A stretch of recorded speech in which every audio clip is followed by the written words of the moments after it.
Gente, é 7 horas da manhã. Tô vindo lá do meu amigo Gil. Aí desviei o caminho, olha o que eu encontrei, ó. Um pé de cajá. Frutinha fresquinha, ó. Vou saborear essa, deixar vocês com vontade, ó. Olha como ele tá, lotadinho de cajá. Tô vindo com o meu bruto.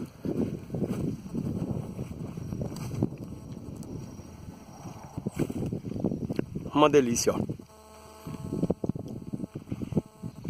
Olha o chão como tá. Achei muito interessante. Aqui vai pro irmão Robson. Cajá, irmão. Aqui é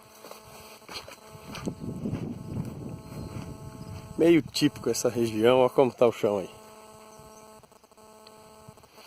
Plantio de mandioca, ó. Feijão no meio.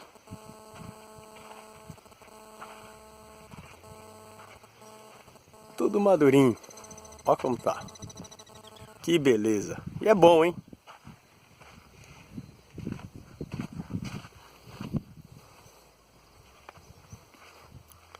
Aquele morrão lá já faz parte da nossa terra.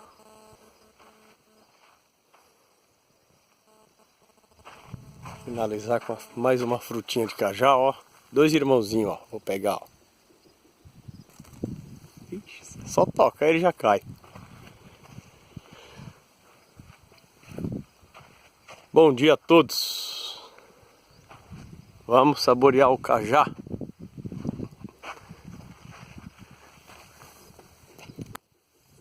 Esse eu não alcancei. Mas tem aqui, ó.